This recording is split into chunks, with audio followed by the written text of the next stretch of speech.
Est.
Welcome everyone to the Thursday, August 15th meeting of the Clear Lake City Council. Thank you for joining us today. We'll start off with the roll call, Madam Clerk. Councilmember Kramer, Here. Councilmember Purdock, Here. Councilmember Slotin, Here. Mayor Claffey, Here. and Vice Mayor Overton is absent. Councilmember Purdock, will you lead us in the pledge? Yes, sir. I pledge allegiance to the flag of the United States of America and to the republic for which it stands, one nation, under God, indivisible, with liberty and justice for all. If you could please remain standing, just a moment for those in your life who may be ailing or are sick right now. Let's have a moment of silence for our community.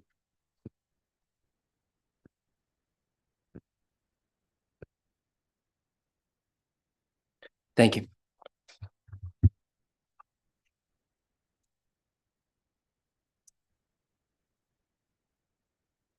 Mr. Floor, any changes to the agenda? Yes, Mr. Mayor, like to pull item number 12, and reschedule for a future meeting. Thank you. Mr. Mayor, I'd like to make a motion to accept the agenda with the removal of item 12. Second that. A motion from Councilmember Purdock, a second from Councilmember Kramer. Please vote in your portal. Aye.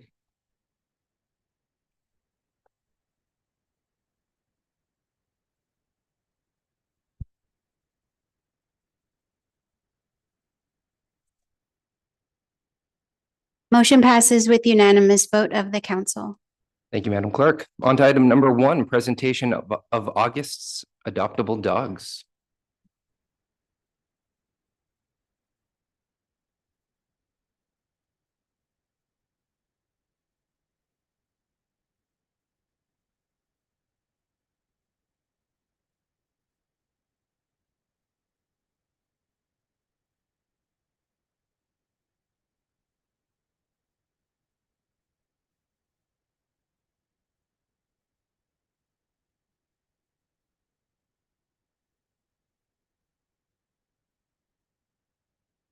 Okay, so our cat here, her name is Gloria. She's approximately 1 year old. Gloria is very sweet and loving. She loves playing with toys and getting lots of stuff. Gloria is spayed, vaccinated, and microchipped and ready to meet her new family.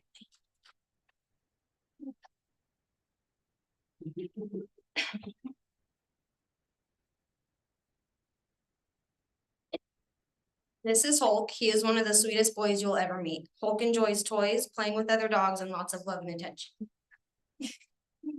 He may only have 3 legs, but that does not slow him down one bit. Hulk came into the shelter injured, and the vet unfortunately had to amputate his leg, but he does not mind at all.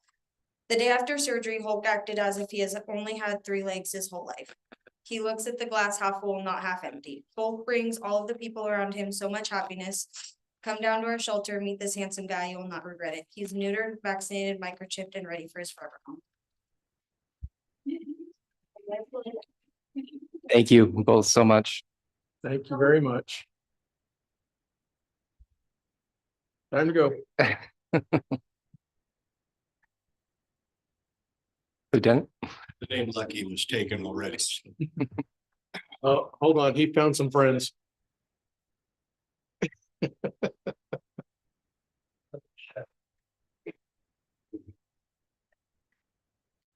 Mr. Mayor, City Council, intake so far in the shelter has been 293 dogs, 247 have left, 42 rescued, 187 returned to owner, 15 adopted, 2 euthanizations, and 1 died in shelter care. The live release rate at this time is 99.04%. Current shelter population is 59 dogs, which includes 53 adult dogs and 6 puppies. There's been 100 microchips, 97 free vaccination clinics.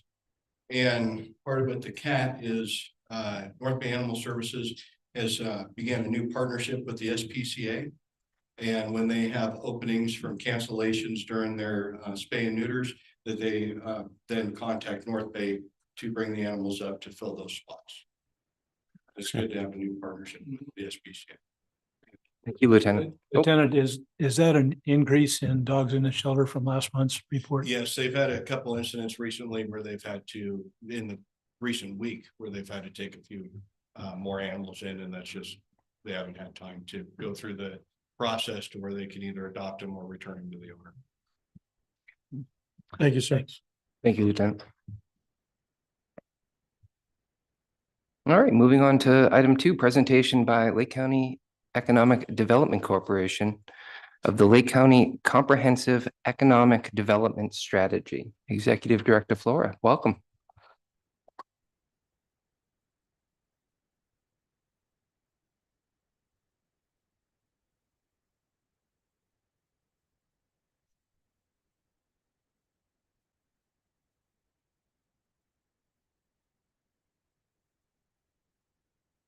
Good evening.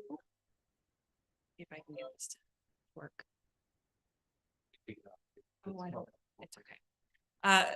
Good evening, Mayor Claffey and members of the City Council. My name is Nicole Flora. I'm the Executive Director of the Lake County Economic Development Corporation. I'm here tonight to talk about the Comprehensive Economic Development Strategy, what it is and why we do it. So that the strategy is really a tool that our county will use to access more resources for economic development. It uses the current economy and the current unique strengths and obstacles of the area to build a plan for vitality and resilience while mitigating our obstacles. Why we do the SEDS. Oh, next slide. Sorry. Not going to be very good at this. Why we create a SEDS every 5 years is the long and the short of it is so that we can get more resources from the federal government to help our economy locally. We are not in the business of creating or recreating other people's plans. We've done a lot of research and outreach to use the plans that jurisdictions and nonprofits have for economic development and create a comprehensive overarching strategy. And who's in charge? So next slide, please. The SEDS process requires a committee, and it basically is seated by the 3 jurisdictions and then business leaders from Lake County industries. Next slide. The Lake County Economic Development Corporation was able to receive a grant to complete the comprehensive economic development strategy. And with that funding, we staffed and contracted out with Vicki Dole and Dr. Robert Eiler, as well as Michelle Scully, to do all of our research and outreach to the local communities and the jurisdictions. Next slide, please. So the process is really two-pronged. There's a lot of public engagement over, there's several hundred interviews, surveys, and other ways for people to interact with us through community outreach. And then Dr. Eiler and Vicki Dole were, as well as Michelle Scully, were really instrumental in creating a good paper trail of all of the plans that we researched and kind of coalesced into this one plan. And it's all supported by Dr. Eiler's data. Next slide, please. So with that, now that you know a little bit about the plan and why we create it, I'm going to have Dr. Eiler share with you some forecasting he developed for the plan. It's part of the online draft that you can see with the link that you have on the presentation. So Dr. Thanks, Nicole. Eiler, can you, there we go. I think he's unmuted now. Perfect. Thank you for Yes, can being you, here, Dr. Eiler. of course, can you hear me okay? We cannot hear you.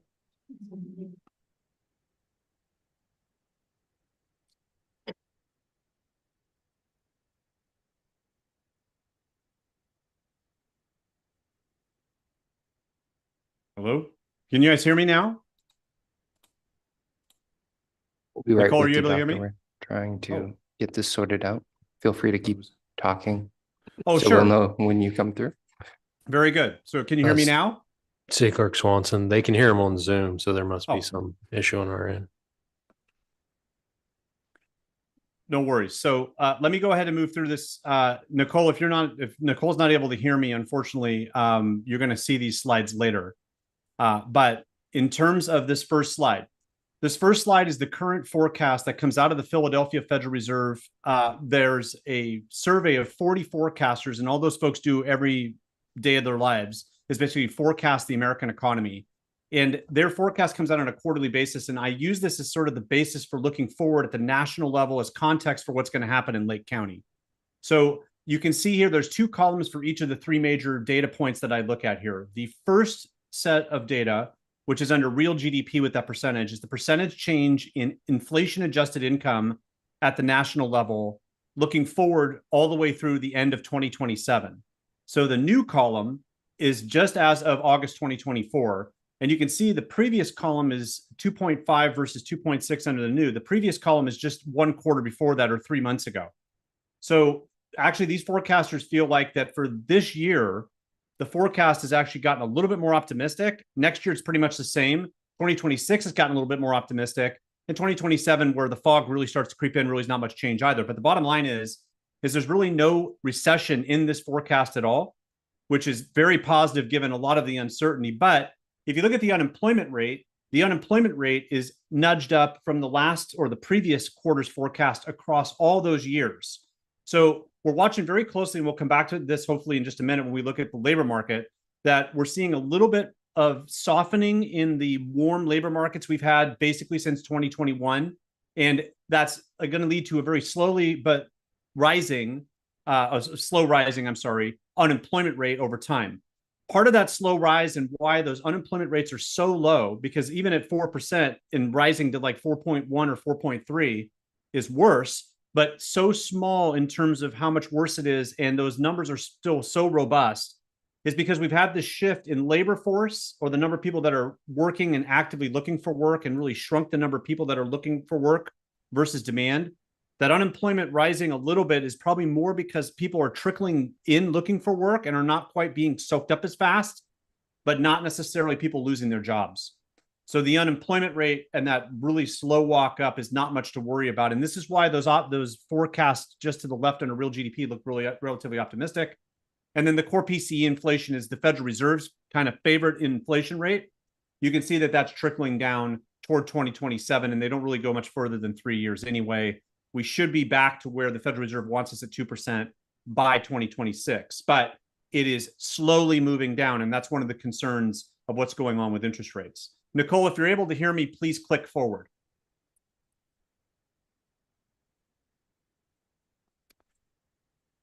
So, folks, since Nicole's not really able to hear me, what I'm going to do is I'm going to try to summarize the other slides relatively quickly, and then we can move on.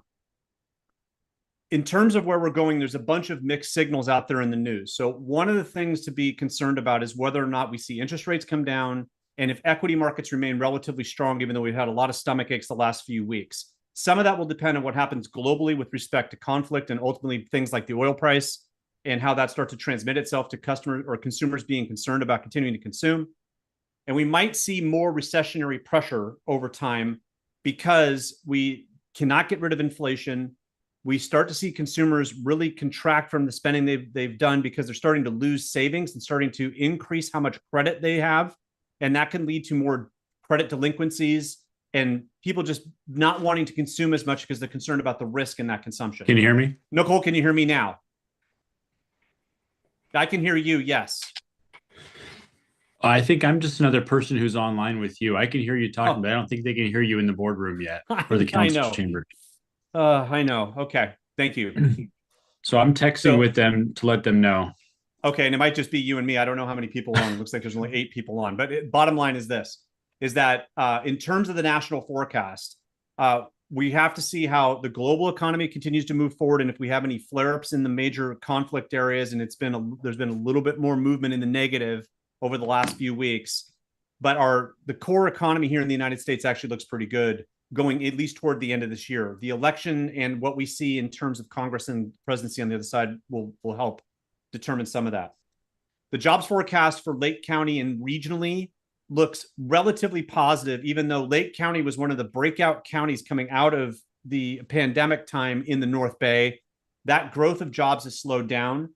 A lot of that's because we haven't seen as much growth continuing in jobs like, let's say, in construction and manufacturing. They've grown, but more slowly over the last 18 months. And that's kind of slowed the movement we saw coming out of the pandemic, basically from 2021 to 2023 in Lake County down. It's true of both Humboldt and Mendocino counties that we've seen a similar slowdown. And then we see a little bit more of a pickup for Sonoma and Napa counties moving toward 2030 than in Lake, Mendocino, and in Humboldt. But for the most part, the forecast toward 2030 is relatively positive for Lake County, and those data are reflected in the report. Industrially speaking, growth looks like it's going to come in transportation, construction, manufacturing, not as much in farming. One of the weird things about the labor data is farm labor data are still not counting cannabis jobs that are cultivation based. They might be counting manufacturing jobs, but there is no explicit code for manufacturing in cannabis nor for retail in cannabis yet. So those jobs are that suggest that the current labor market data are undercounting the true number of people working. We will see how that goes. Nicole, are you able to hear me now? Oh, okay. Finally, on housing. The housing forecast is relatively positive, but very small positivity for California overall. Certain places like San Bernardino County, Orange County, Santa Barbara, and a little sprinkle of the sort of suburban portions of Los Angeles County look like they're actually going to grow in terms of housing prices. But most of the state is probably going to see a little bit of downward pressure on housing prices, including Lake County, Sonoma, Marin, Lake, Mendocino, and Humboldt counties. Those 5 counties have had a more downward pressure than most counties in California over the last 18 months in terms of housing prices, but it's very small increments. We're not talking about 10 or 15% change. We're really talking about maybe 4 or 5% change. The current forecast through next summer for Lake County is about 4.5% down in home prices. And over the last 18, 24 months, we've seen housing prices slowly fade in these areas, taking away some of the initial gains. But all in all, the forecast for Lake County in terms of the context of this CEDS report is positive, but with some caveats around how the national picture is going to move forward as context for what will happen underneath the CEDS. And the housing market is basically giving back some of the original boost in gains we saw before. So with that, I'll hand it back over to Nicole. And if you are in contact with the board, please let them know that Nicole should now continue. And thank you.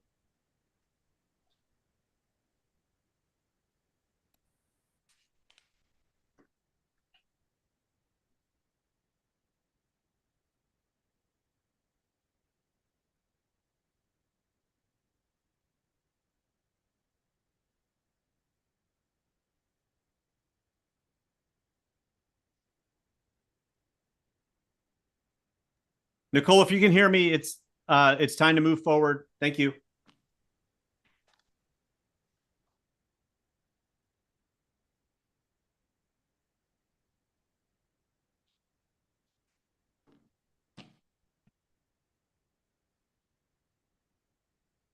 The message I'm getting is they're trying to present or fix their audio from the council chamber. So just hold tight. Okay, thanks a lot. Appreciate you acting as go-between. No problem.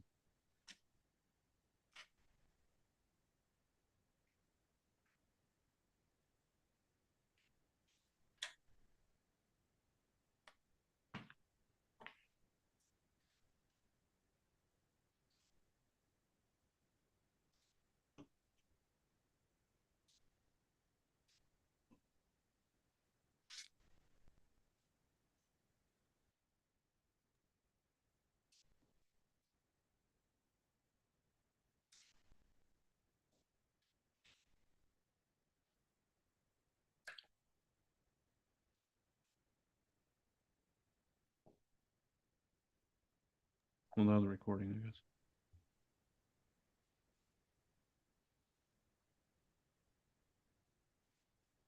Hmm.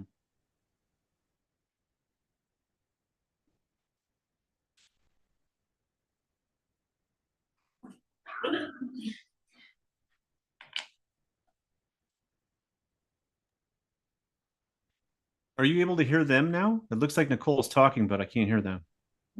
No, I think all of us on Zoom.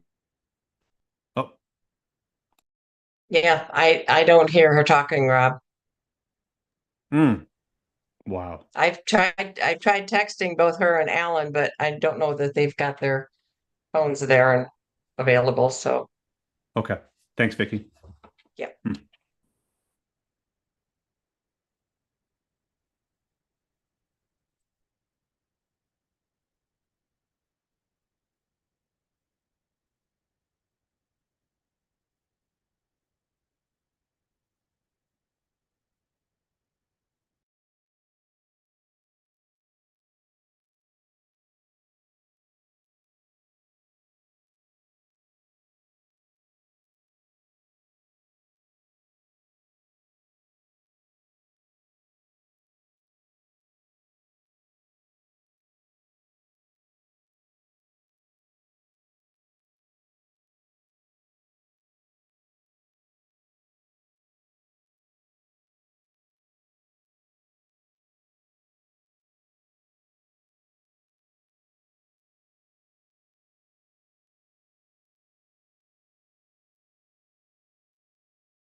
Test.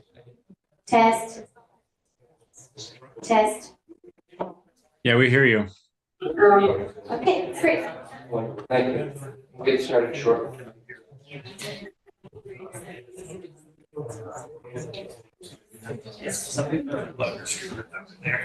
It's not getting the signal.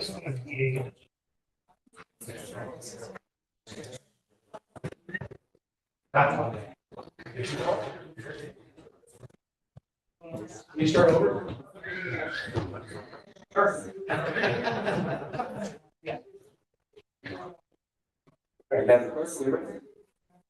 And then Mike's on. All right, welcome back, everyone. We're back to recess. Ms. Flora, you could continue. Sure, so I think we have all of our communication up now. Vicki and Dr. Eiler are both on. Was there any questions that you have about some of that data that you'd like him to kind of reiterate before we move forward? Just a general question, is that this is based on California, not the, The data that he suggests is based on California, not the whole US. Dr. Eiler, do you want to address Yeah, that? Nicole, can you hear me? Yes. Awesome. So the data that were in the labor market forecast and the housing market forecast are based on California data as a comparison to Lake County and some of the North Bay and North Coast counties. The first slide, which was for the was real GDP, unemployment rate, and the so-called PCE price index, those are national numbers as context for what happens in Lake County and in the North Bay. But the labor market and the housing market are all California based. Okay. Thank you. Thank you, Dr. Eiler. I'm going to keep moving and then we'll open it up for questions for the two of you again at the end, if that's okay. So as I was saying, there's these two kind of sections of the plan. The first, it has an umbrella type strategy that will help guide economic development into the future of this 5-year plan. In that part of the plan, which we talk about with goals, objectives, and some industry work, it's really focusing on the building blocks of the economy, things like market-ready properties, workforce, and then maximizing our capital and resources. Next slide, please. So there's a lot on this slide, but I wanted to touch on a few things briefly. The more detailed objectives talk about economic diversification. We'll talk about development areas in just a minute, but really the idea with this is so that we are a little bit more resilient through market changes over time. Visitor amenities, you would always expect to see recreation, hospitality, tourism type things in this category. But what was fascinating was when we worked with the community, every industry in our community is asking for more rooms, more accommodations, and more meeting spaces. Agriculture, healthcare, government, all across the board. This is a need for everyone to grow and be able to host. I want to skip to infrastructure and public safety for just a moment. This is really basic, just being able to move people, resources, raw materials, and data more dependably. Broadband, water, sewer, roads, etc. Basic services. And then the last two, the entrepreneurship and small businesses and the talent development. These are what I'm most passionate about and what you'll see a lot of work that the EDC will work on. This is really this idea of growing our own, being able to provide resources to the people who live here and want to be a part of the skilled workforce or start their own business. Next slide, please. And lastly, I just wanted to have a brief introduction to the target industries. These parts of our economy are developed to the point where they're ripe for additional investment, and we're seeing forecasts in increased firms and jobs. So they're really where we want to focus some of our work. I did want to note that the SEDS committee added exporting firms for the basic premise that if you export a product, you're bringing new money into the economy and the pie gets bigger. And then local serving businesses. This is really important to the committee in the fact that it's not just services to local residents and making workforce more attractive here, but it's business to business type businesses so that it can support all of the other industries' growth as well. Next slide, please. Oh, go ahead. You have agriculture, or agribusiness, and then you also, I'm sorry, you have agribusiness, and then you have viticulture there. Why are? There is some data that supports both. Agribusiness really also touches in tourism in some ways. They're not all distinct. They're all going to kind of wrap together. Yeah. But we pull them out separately because a lot of times we work for us. Well, yeah, I look at viticulture as a part of agribusiness. Yes. Yeah. Yeah. Okay. Next slide, please. So these next two slides really touch on the second part of the plan, and this is when the jurisdictions and nonprofits have already developed projects that are closer to shovel ready, and they're going to be seeking funding from federal agencies for those implementation steps. So, I don't need to describe these. You know what these projects are. They're all listed in the SEDS, as well as projects that are similar to these for the other two jurisdictions. Next slide, please.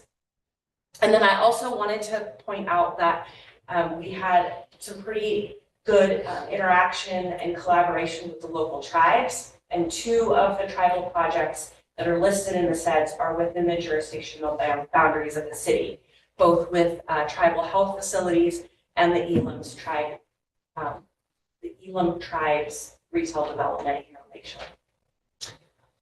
So with that, I conclude our report. I hope you kind of got the general sense of what it's for and why we're here, and hopefully it can be leveraged both by the city and by other agencies in the county to move the economy to a better place. Thank you. Councilmember Purdock. Ms. Flora, one of the things we've struggled with is trying to develop core employees that can provide the labor to some of these businesses that you're recommending. Thank you very much. Do we have that core labor group that can work within hospitality, restaurant, agribusiness, those types of things? I know businesses have tried and failed because they couldn't find good employees. Yeah, so I think the crux of your question is are we going to see an increase in labor over the future Correct. In order to support this job growth? And the answer is yes. We are seeing, the data is proving out that we have more kids in school. If you follow that line, that means eventually they will be part of the labor force.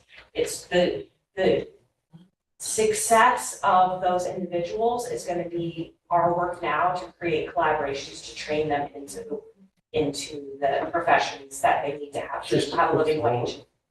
Okay, so are we working with the local community colleges, trying to develop those programs? Yes, I do think that there's collaborations. I mean, one thing that this plan is not something that the Economic Development Corporation will take as marching orders to complete the whole thing. It's really an aggregate of a bunch of different players. So I believe that there are, that Council Member Slutin has worked a lot with the community college here. I know that there's plans for more additional collaboration there. And I'm actually working with Mendocino College and Sutter to do additional training on that side of the lake as well. So I think that there is a drive and there's enough attention on the matter that it can happen. It can. Thank you. Coalesce. Right. Oh, yes. Well, you mentioned, I think you did mention housing in the comments there, but you didn't really go into it a lot.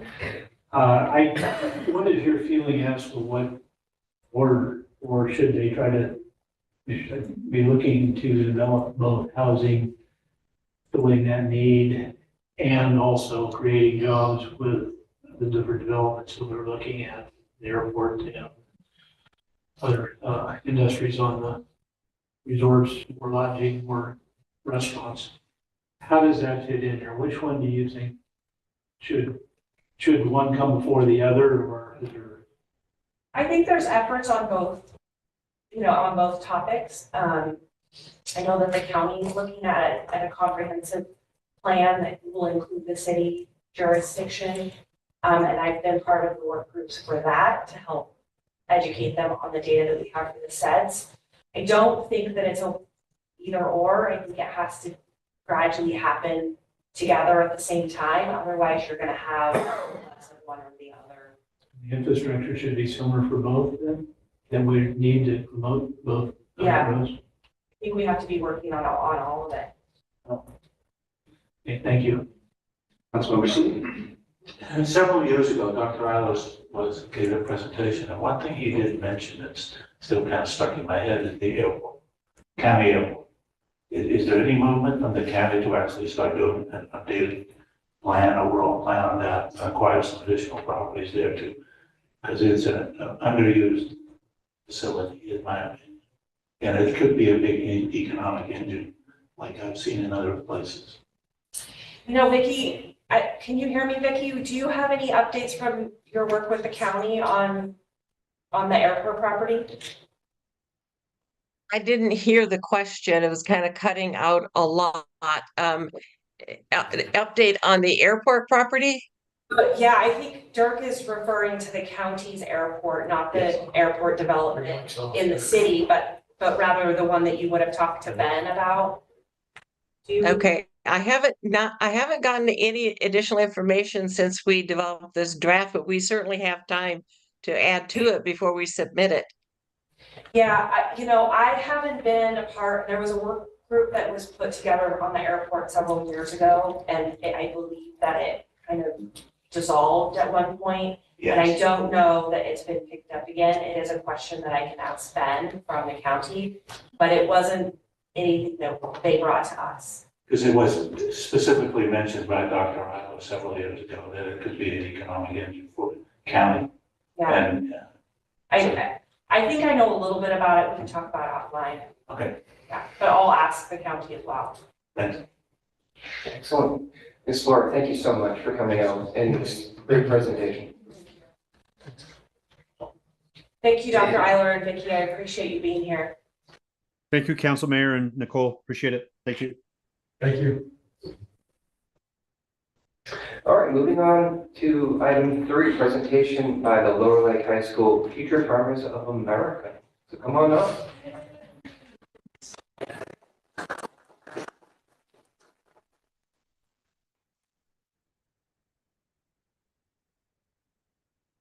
Ms. Flora just gave us the goals for the future. You guys have to accomplish all that. So, hello everyone, can you guys hear me? Yes. Okay. Hello, we are the Lower Lake FFA Fair Team, and we're here to tell you about our animals that we're taking to the Lake County Fair this year. So my name is Allie Beckstead. I'm the president of Lower Lake FFA, and I'm a senior at Lower Lake High School. This year, I'm taking 2 lambs to the Lake County Fair. Their names are Tinkerbell and Wendy. This is my 2nd year taking lambs to the fair and my 8th year participating overall. And we're here to invite you to the Lake County Fair Junior Livestock Auction on October 31st at 12 p.m. at the Lake County Fairgrounds. October 31st. October 31st, 12 p.m. Oh, sorry. August 31st. Sorry. August 31st. October, sorry. Oh my gosh. August 31st at 12 p.m. Isn't that Labor Day weekend, I believe? Yes, it is. On Saturday. Saturday. Okay. Oh, now you broke it. I'm sorry. Well, I am Marissa Gutierrez. I am the Lower Lake FFA's vice president. This is my 2nd year this is my 2nd year out there and my 1st year taking lambs. My lambs' names are Buddy and Buzz and Woody. Sorry. I call him Buddy, a nickname. Buzz just sounds like a bee, so I just call him Buddy. You may know them from Toy Story, the names. And yeah, I'll let you guys with our secretary. Hi, my name is Emily Allard. I'm the secretary of Lower Lake FFA. And this is my first year doing fair and my first year in office. I'm a senior and I transferred Lower Lake my junior year and I've been active ever since within FFA.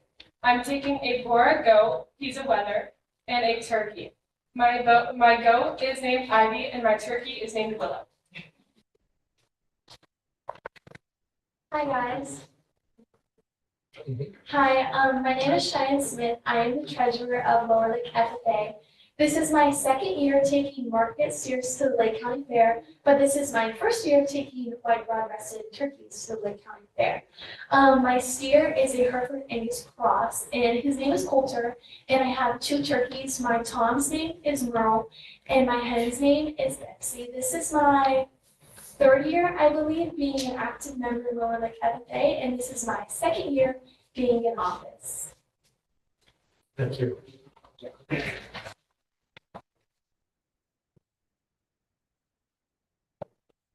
I am Alfonso Gomez. I am the sentinel of Lower Lake FFA. I am a sophomore. I'm taking 2 lambs. Their names are McLovin and Rosemary. And this is my first year at fair and my 2nd year of FFA. Thank you. You're welcome. Hi, my name is Joel Vincent. Down.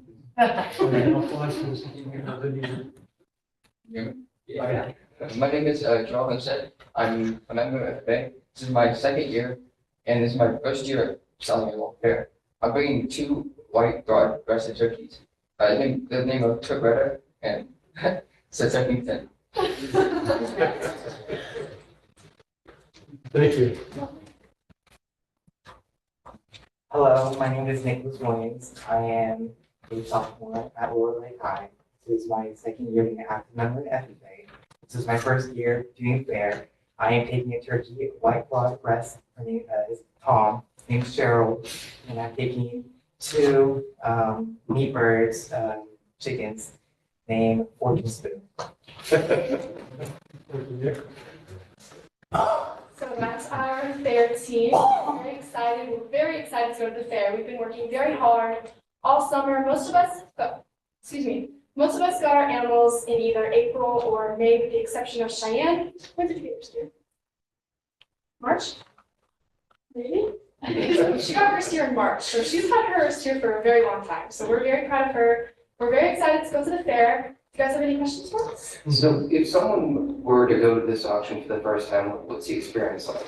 How do they participate? So there is a buyer breakfast at 9:30 at the fairgrounds. There's also a new buyer registration, I believe at 9 a.m. And the auction is up in the big barn at the Lake County Fairgrounds. And there's like booths, tables, you'll see people, they have like clipboards, they should be wearing like name tags as well. You go there, register, and then there's the buyer breakfast at 9:30. That's an amazing opportunity. You just get to sit there and, eat your food in the barn. It's really nice, comfy. And then the auction will start at 12 p.m. So meat prices are through the roof. I'm just curious, how do you think you guys are going to do in the fair as far as marketing your livestock? And what does a chance, thankfully the mayor asked, how do we get involved with this? And what's the chance we could win in that auction? So yeah, the fair prices have been going up a lot. I've noticed a spike since 2020. Like I said, I've been doing the fair since I was in 5th grade, I believe, with 4-H. So it's been increasing every year. Last year I made about $3,000 with my lambs, so that was really good. I can't recall price per pound, but I believe I had like about $10 to $13 per pound. I know turkeys are about $1,000 to $1,300 like per head, and I couldn't tell you. Do you guys know anything else? That's pretty good, thank you. And I believe goats go to like $10 a pound. Not sure, not really a good price. No, that's fine. And I know that it's subject to the auction, obviously. Yeah. But Yeah. I appreciate you giving some insight to the folks who may be watching on TV. Then I'd like to turn the mic over to my friend here, who actually helped me get FFA started in Lower Lake. He's humble and probably wouldn't say that. Yeah. They already know that. What do you think you're gonna get for the steer before what are you looking for? From my understanding, in prior years dollar per pound was around $8 to $10. Last year, the average was like $5 or $6. I got $5.75 a pound, so almost like 8,000. So I predict that it's probably gonna be close to the same as last year, probably like $5 per pound. What's your steer weight? I weighed him about a month ago, and he was 40 pounds away from market weight. Okay. But tell everybody a little bit about how you approach this. This FFA is something to teach these young people about life, about budgeting, about doing all those things. So give me, whichever one of you wants to, the process you go through when you buy your animal to begin with, and Sorry, what was your question again? Just the process of buying and stuff? the process, do you do a budget? So what most of our fair team usually does, what we usually do is we get an ag loan and we go a little bit over what we think we will be going to spend. So we try and like budget everything out, figure out how many times a week we are going to buy grain, hay, halters, things like that. And we figure out how much like a bale of hay is and hay is. And we kind of like give a rough estimate and like we can. So you have to give make an estimate of rate of gain, for instance? We have to kind of get an estimate and then go over on our loan. Mhm. And then after fair, we just pay the loan back. And then what I did last year is I used my profit to pay for this year, so it's a transfer loan. And some people just do that. So like you can always ask your ag teacher for like future years what other students have done. So like that's a good reference to go off of. But you just have to budget how much your feed is, how much your hay is, halters, like show sticks, and the animal itself also. So a little bit complicated, but if you get it down.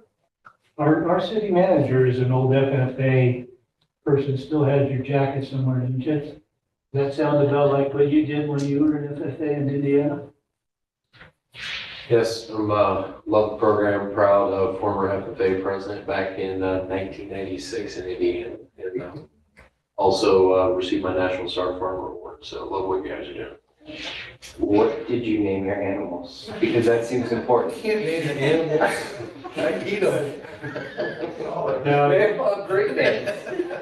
no, that's part of their market. Is that part of the deal? Yeah. And We actually naming them and- have to name our You'll see there, the description of the animal, and if you go before, the night before, whatever, you can look at all their animals. Yeah.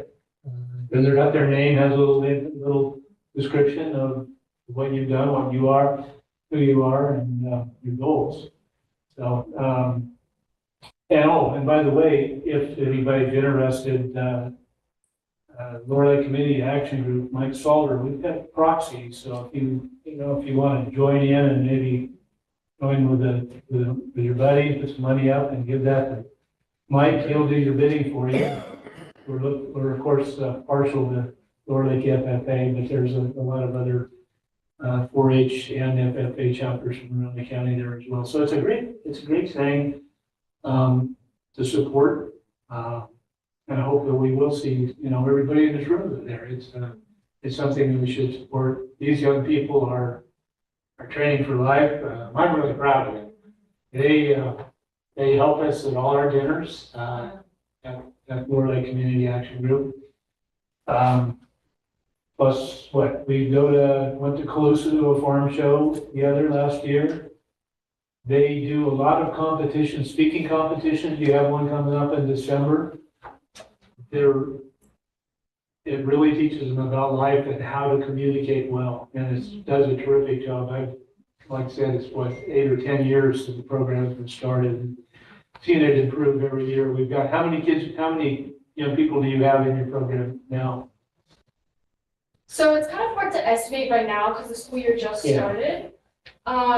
This is most of our active members. We had a lot of seniors graduate last year, but I would say about 15 to 20 members as of last year. We actually have our first chapter meeting coming up next week, so we're hoping to pull in a lot of new people and recruit them to do our competitions, maybe do fair next year, go to our conferences, and just really get involved. Well, good luck in the fair. Thank you so much. Thank you all. For your time. August 31st? August 31st, 12 p.m. at the Lake County Fairgrounds. Gotcha, Thank you okay. so much. We'll be there.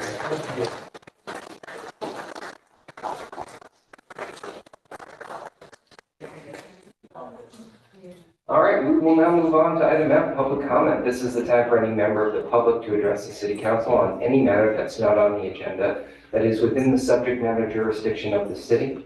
The Brown Act, with limited exceptions, does not allow the council or staff to discuss issues brought forth under public comment. If you are on Zoom, you are welcome to make a comment in the chat feature on Zoom. Please restrict your comments here in chamber to 3 minutes, and this is by no way required. But if you are an FFA, I want to hear what your animal name was. So we'll start off with Ms. Sheridan. Thank you. My name is Leslie Sheridan, and I am calling about something related to economic development and tourism. Something that you guys saw a presentation on recently. And it is the drug dealers who are allowed to live here and prolificate themselves without any constraints. And it's, in my case, I live next to a drug dealer whose operation is expanding exponentially with the guy who lives across the street as well. This particular, last week, I had this drug dealer right to my face, yell in my face with a threat, which of course is kind of scary to say the least. I called the police. I basically had the police come out. I got the report, and there's nothing about what the guy said to me at all in the report. All of the references is I called. Nothing else, not what they said, not what they threatened me. It's just astounding. And so I was just blown away. And so I asked the gal who was at the desk, Chelsea Banks, I said, why is this not in here? Oh, I don't know, we'll look into it. And I said, well, I want to give you the comment now. She took the comment. So I have both copies, the original comment report that was given to me, the second one where she typed up what I had to say. So they say they're going to look into it. So my question is, who writes these reports? Why are they not being written appropriately? I also, about a week ago, called Detective Flores to open a case on this. Never heard back. Never ever heard back. I tried to get a restraining order in this county because, as you can imagine, it's pretty scary having somebody make this threat to you when you live right next door to them. I could not even get a temporary restraining order, and then we have to wait until August 27th. I will just say that I have friends who have been in this county for a very long time, and they say that there are police officers as well as judges in this county who are in on the take in some of these operations. So I don't know what I can do, but the county is not protecting this. If you could connect with one of our lieutenants here, just make them aware of your case, and we'll follow up after. Okay.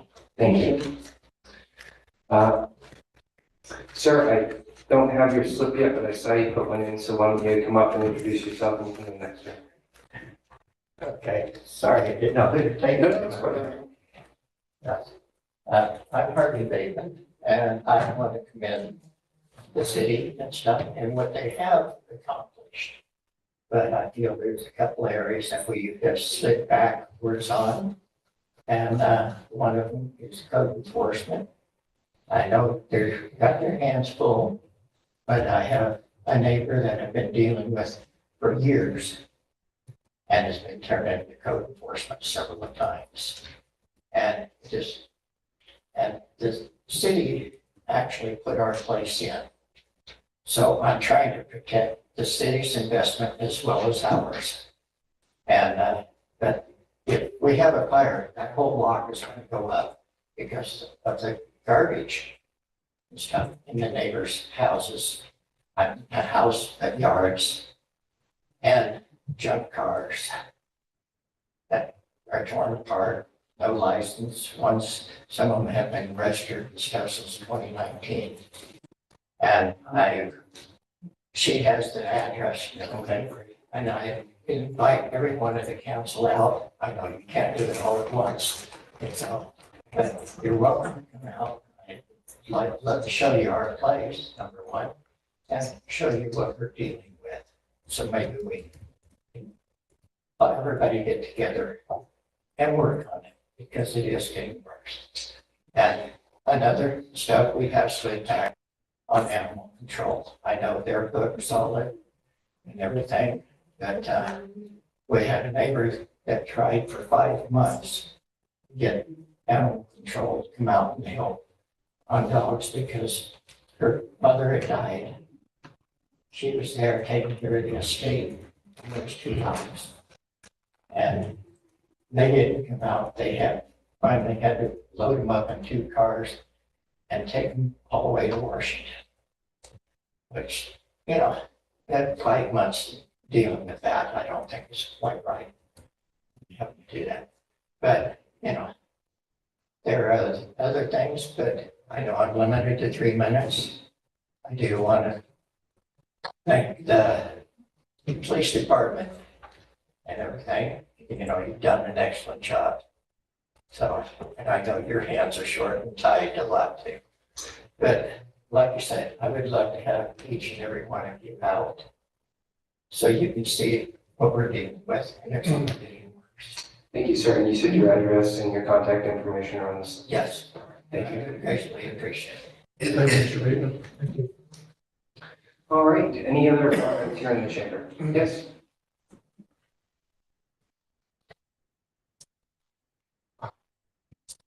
Good evening. I just want to make a comment that the mic is always super low. It would be really nice if the members of the community had the same volume and loudness as the council members. It's really hard to hear back there. Seems to be an ongoing issue with different meetings. I'm not sure if people just need to get up into this thing. I'm a kind of tall guy though, and he's a kind of tall guy. Just hoping maybe we can turn this thing up a little bit so we can actually hear what's going on in the chamber. Thank you very much. Thank you. Any other comments here in the chamber? Please come forward.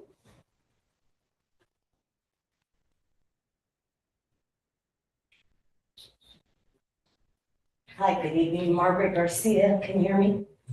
City of Clear Lake. The presentation it was given seemed informative. I came in kind of after it had started. But what I wanted to, I guess, stress as far as all of the future forecasts for housing and tourism, all of that is it just circles around the lake and the lake's condition. And just for your information, I had my family had their annual reunion. We've been here since the 50s. And they didn't go in the water. They rented a boat, they rented a jet ski, but they didn't feel comfortable swimming, like actually getting into the lake. So it's great for fishing because the fishermen, all they want to do is catch the fish. But I hope that some of the projects that you guys discussed, the cleaning of that new project that's going in, they're going to start their filtering of the water. I don't know when that's going to start, but I hope positive things can be done regarding the lake and the quality in the water. Ms. Garcia, you're always a very engaged resident. Have you shared similar comments with the county? Because the lake really does fall into the county. You let me know and I will do that. Okay. Yeah. And then I had a question. Where is the county airport that you're talking about? Lamson Field, it is between Kelseyville and Lakeport. Got it. Okay, thank you. Have a good evening. And one other thing that, thank you, you're all set. One other thing I want to bring up, the Lake County EDC site has a lot of this information on their site from the presentation earlier. So I know if you came late, it's available there. And then we got here in the chamber cut off a bit, so it's available on the website. Any other comments here in the chamber? All right, seeing none, Madam Clerk, any comments on Zoom? There are no comments on the Zoom, Mr. Mayor. All right, thank you. We'll bring it back and move on to item G, the consent agenda. Any council member want to pull on that? Any member of the public have a comment? Madam Clerk, any comments on Zoom? There are no comments on this item on Zoom. I want to introduce a motion to approve the consent agenda as presented. Second that. I have a motion from Councilmember Sluten, a second from Councilmember Kramer. Please vote on your board.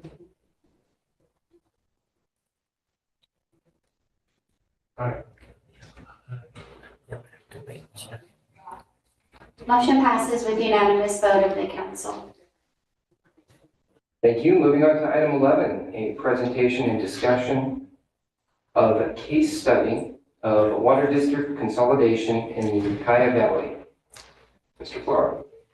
Yeah, thank you, Mr. Mayor, council members. So I want to introduce you tonight to Sean White, who's the Director of Water for the City of Ukiah. He's got quite a impressive resume related to water, particularly over in Encino County and Sonoma County area.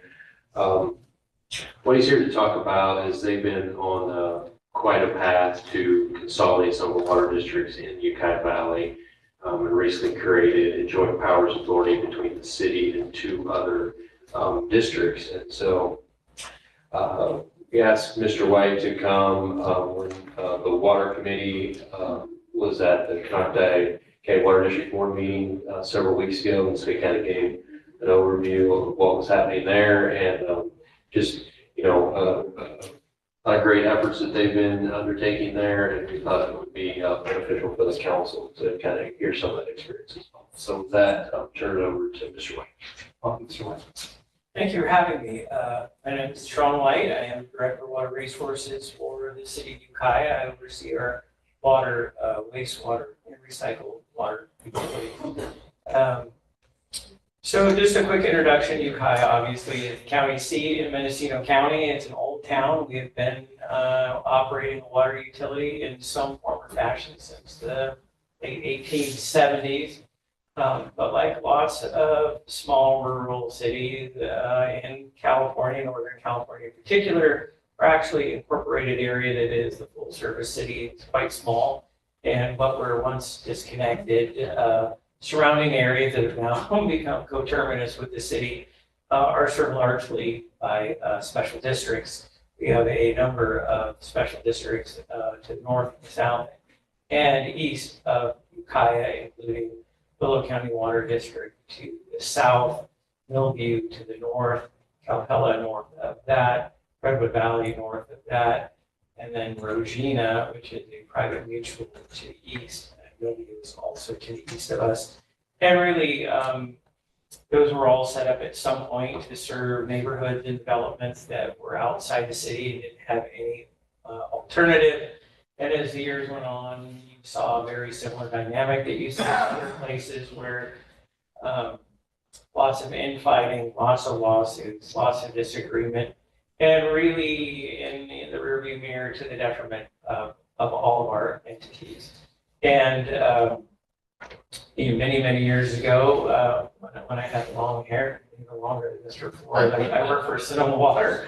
And when we go up there to meet with people from Mendocino County, I worked for a very wise man named Bob Beach, and he would always make jokes to the effect that, like, normally I would have taken guys up there a while ago to divide and conquer, but they've already done that for us, so let's just go take their candy.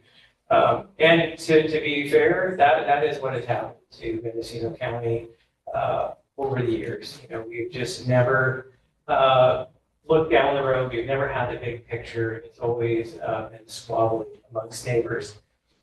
I started working full-time in Ukiah in 2008. Since that time, we've had a number of efforts to sort of bring these parties together and form a more cohesive band. And others had similar ideas. Some of them were here.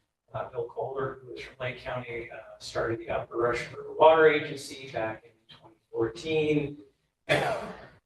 And I had some efficiencies, and basically through that JPA, the Willow County Water District essentially was doing a managerial consolidation of the surrounding entities.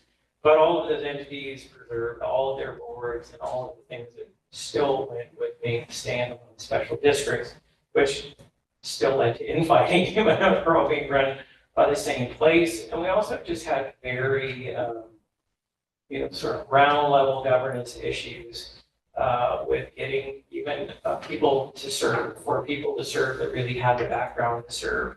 It's one form or another in the greater Ukiah Valley. There are 35 board seats for water in our tiny little town of 16,000. And many times, like I went to Calpella County Water District in the past. I think I went to 3 meetings before they even had a quorum. And 3 of those 5, well, 2 of those were a husband and wife from the same household. And look, I am thankful people step forward and serve, but I think in the overall view of better governance, that's not necessarily the best situation. So as we've been working towards building on the Upper Russian River Water Agency, I've been meeting with Jared Walker, who runs Willow, who's a very nice, dynamic young man, and trying to figure out, what's the future. And about the time we started meeting, I was contacted by some longtime peers at the State Water Resource Control Board about this program called SAFER. And SAFER has been around a while, but the state board is having trouble regulating all of these small districts, having a really hard time getting them to comply. I'll get to why later. And they really emphasize this existing program. What this program does is provides significant financial incentive for agencies to consolidate. So I attended a couple meetings, a couple workshops, and it sounded very promising. Basically, they will pay you up to $60,000 per connection to consolidate. And that's not sort of a lump sum that you get and you can go to the casino with. But basically, if you decide to consolidate and you design the infrastructure that's needed to intertie and to rebuild the system, and to make it reliable and have all the things that we need to have, they will pay up to that amount to help cover those costs. And when you start multiplying it by the numbers we have, which is 10,000, 60,000 turns into a very reasonable sum of money. So we began meeting, and what we did is we convened an ad hoc. They had 2 representatives from all of the districts in the Greater Ukiah Valley, and we talked it out. And we talked it out for a very long time, for 2 years. We met monthly, but I will say in all my years working in Snowman and Mendocino, it was the first time, and I don't really think it was because of this carrot. It was really just, there was like an ideological shift in our community, I think largely created by some of the austerity that was driven by the last drought. There were haves and have-nots in the Greater Ukiah Valley, and people were like, we can do better than this. So we met for 2 years. In addition to having our ad hocs, elected at our ad hocs, we had every agency's attorneys present at every single meeting.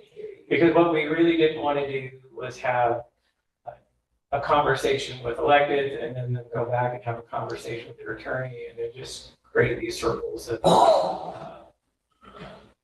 non-productivity. So everybody was there. There were really no rules other than we're here to solve problems, not have arguments. And after 2 years, we created a JPA that basically makes us one functional entity called Ukiah Valley Water Authority. And this JPA, unlike most JPAs, and like the Upper Russian River Water Agency, it sort of keeps everybody intact in perpetuity. To qualify for money from SAFER, this one directly contemplates and directs for us to consolidate over time. So for the city of Ukiah to absorb these other agencies over time until the end, where the city will be the last existing. So that took us about 2 years. We're now having regular meetings as the water authority, and the city will be taking over operations of Millview and Redwood Valley starting January 1st of 2025. At this time, 2 of the entities have not opted into the JPA, that'd be Willow and Calpella. I think after we moved forward, it started, they had a bit of seller's remorse or whatever you call it, not signing up. And they are still working on the last few details, but I anticipate they will also join in the near future. basically every water agency from Burke Hill Road, which is the southern sort of entrance to Ukiah, all the way to Redwood Valley will be under one roof and run by the city.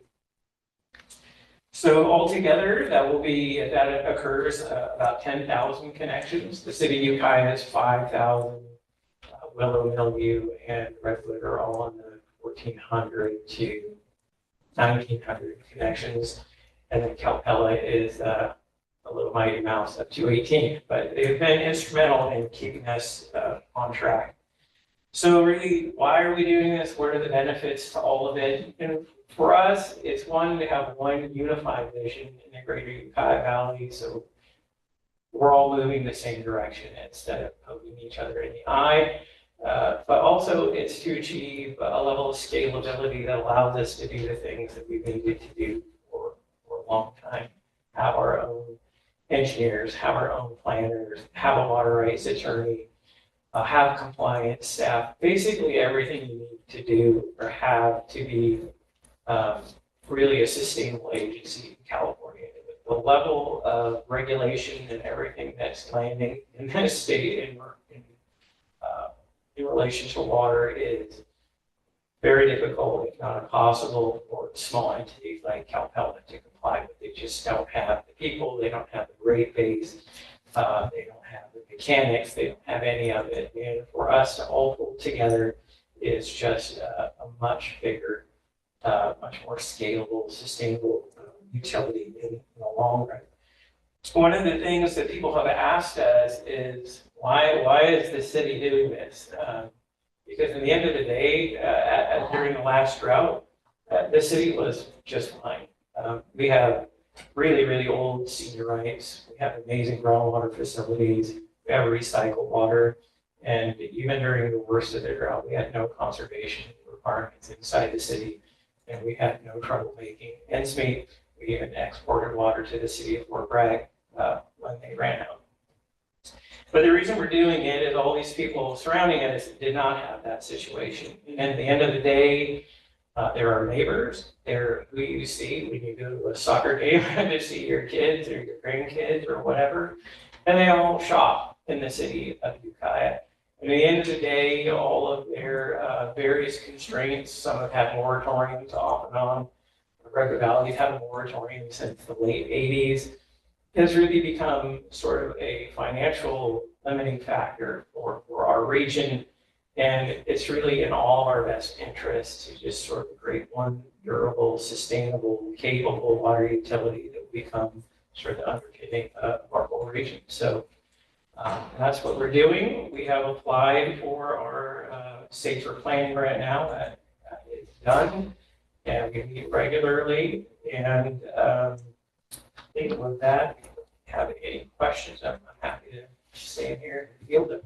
Mr. White, I think a very real concern, and I think it is potentially justified, is that there could potentially be a drop in quality or a drastic increase in rates under a consolidation like this. Did you experience that at all in your region? You know, it's really kind of interesting. Rates were the reason Willow and Calpella did not join. The city has higher rates than both of those, but I'll tell you, having done this for a long time, their rates are unsustainably low. And, you know, I can remember when I worked for Marin Municipal Water District back in the 80s. There was a whole board there that, you know, tried to make their entire career on keeping rates low. And then in the early 90s, we watched the entire Oakland Hills across the bay burn down because they didn't have sufficient flow, they didn't have sufficient storage. And we realized that was a horrible idea. And then our rates basically tripled so we could build a new system. The city's rates are higher because they come with water. They come with water rights, they come with attorneys, and they come with beautiful facilities. Redwood Valley to the north is probably less than 5% less than the cities. And it comes with no water, dilapidated facilities, and a giant pile of debt that they cannot escape.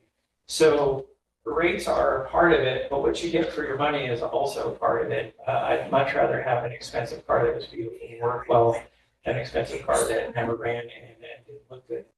And that is what is happening in some of the other areas. And again, it's really not because they are poorly managed or because the staff there are bad. As we've been cross-training with them, there are a lot of great, hardworking people there. They just don't have the scale and the in-house guidance to get them to that finish line that we have. You know, the city of Ukiah is basically larger than the other surrounding entities combined, and we're already benefiting from scale that they simply can't achieve. And as we merge, I think they're going to see their rates essentially become the same as the cities. So for Redwood Valley, that's a few percentage points. For Millview, that's probably 10. But for Willow, it will be significant, probably double. But their rates right now for a typical household are about $20 to $25, which is just not realistic. So, and while they're enjoying the benefits of deferred maintenance now, when that comes home to roost, it is shocking. You know, I always tell people that we all know it's not a great cost savings that you've not changed the oil in your car. And I feel the same way about infrastructure deferred maintenance. It hurts when you do it, but in the long run, doing the work today is always cheaper than doing it later.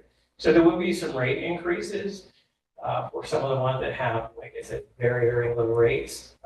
But their level of service and their quality water will improve as well. Councilmember Kramer? Yes, and by the way, I